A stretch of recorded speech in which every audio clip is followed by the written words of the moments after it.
إن الحمد لله نحمده ونستعين به ونستهديه ونستغفره ونعوذ بالله تعالى من شرور أنفسنا وسيئات أعمالنا.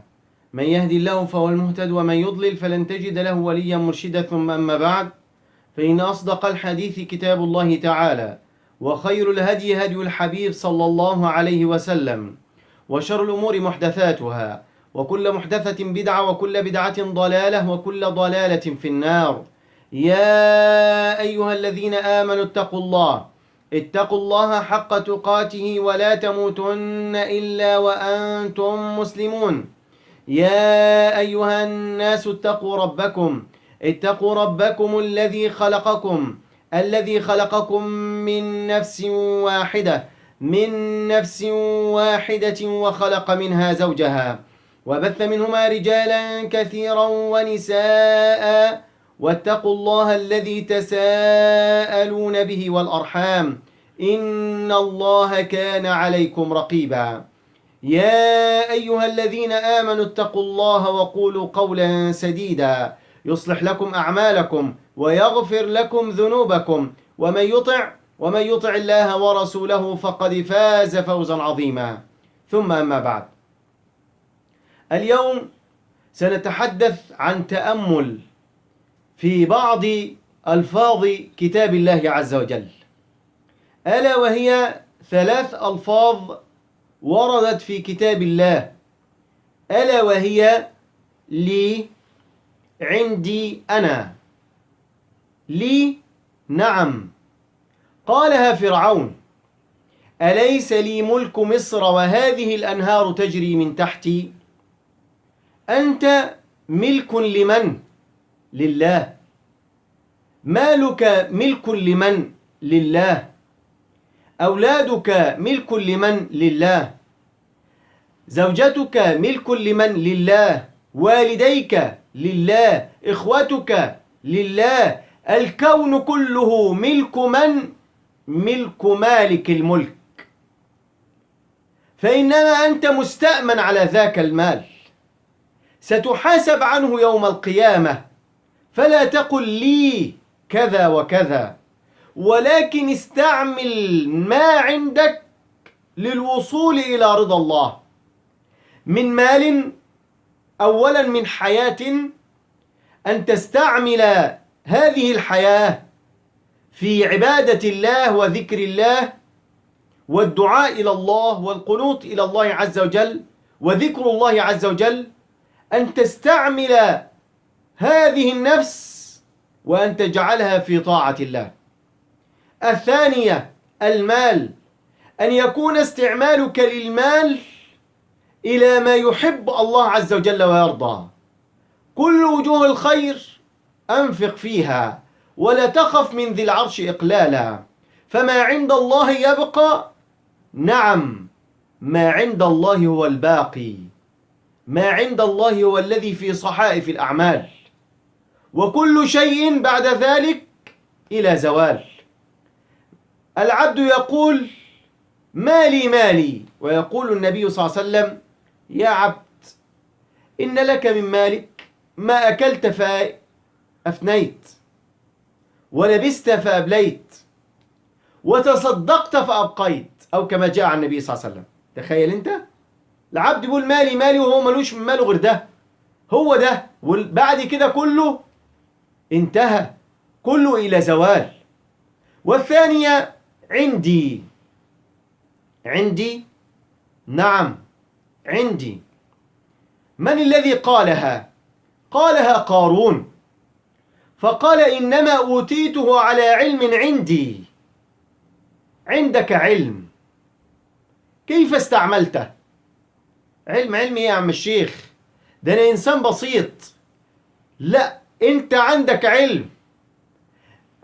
علم أنه هناك خالق، هو الذي أمر بالعبادة، وما الله عز وجل قال: وما خلقت الجن والإنس إلا ليعبدون، وما أمروا إلا ليعبدوا الله مخلصين له الدين. هو ده. فتعلم أنك عندك، لكن استعمل ما عندك، استعمل علمك. تعلم أن المعصية تؤدي إلى سخط الله، وإذا الإنسان لم يتب منها وصل إلى النار، إلى جهنم. عندك ذاك العلم، فماذا تصنع بذاك العلم؟ تعلم أن ذكر الله تطمئن به القلوب، فكيف فعلت بذاك العلم الذي أنت تعلمه؟ تعلم أن الله عز وجل قال أن الحسنة يضاعفها إلى 10 أضعاف، فكيف حسناتك؟ كيف صحفك؟ هل أنت فعلا عندما تعمل العمل وعندك ذاك العلم فتتقرب إلى الله عز وجل بكل حسنة حتى يرزقك الله عز وجل مضاعفة الأجر؟ عندك العلم أن هناك صلة أرحام، قالت الرحم لله، أو قال رب العزة للرحم: من وصلها وصلت ومن قطعها قطعته. فماذا صنعت بذاك العلم؟ نعم يا عبد الله، تعلم أن الله قال: وقضى ربك ألا تعبدوا إلا إياه وبالوالدين إحسانا. تعلم ذاك العلم، فكيف فعلت ببر الوالدين؟ كيف فعلت في صلة الأرحام؟ نحن عندنا العلم، لن نقل أنك داعية، ولكن كن داعية بأخلاقك، بمعاملاتك. أولادك يكونوا فعلا مسلمين أخلاقا ومعاملة، كل شيء تتعامل بالإسلام. كيف يكون الإسلام ولا تتعامل بالإسلام؟ أليس الإسلام جاء بكل طيب؟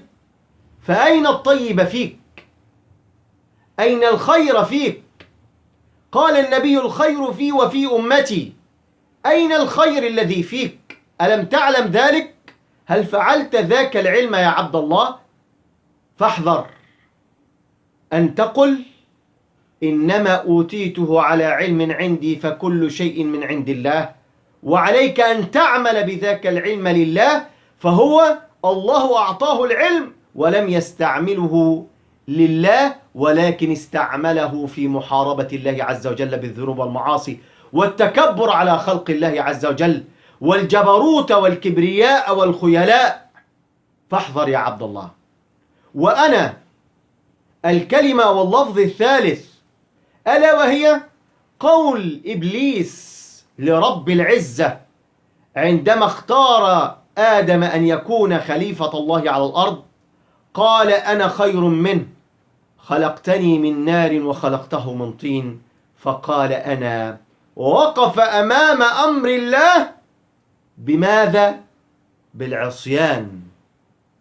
نعم، بالعصيان. عصى أمر الله فطرده الله عز وجل من رحمته. نعم. فقال إبليس لرب العزة: لأغوينهم أجمعين. الأول: فأنظرني إلى يوم يبعثون. قال: فإنك من المنظرين. وبعد كده قال إيه؟ لأغوينهم أجمعين إلا عبادك منهم المخلصين. فاحذر يا عبد الله عدو الله، إن الشيطان لكم عدوا فاتخذوه عدوا، فاجعل ذاك واعلم أنه من الهالكين في النار الخالدين فيها. فاحذر يا عبد الله من قولي أنا وعندي ولي، واعلم أن يجب أن يكون اللفظ في سياقه، واعلم أن حياتك يجب أن تكون لله، ورد الأمر لله. فالله عز وجل هو الذي يملك الملك وهو مالك الملك سبحانه. فاعمل ولا تكن من الكسالى الذين يخسرون الدنيا والآخرة. فيقولون لرب العزة يوم القيامة: رب ارجعون لعلي أعمل صالحا فيما تركت. فاعمل، فاليوم عمل بلا حساب، وغدا حساب بلا عمل.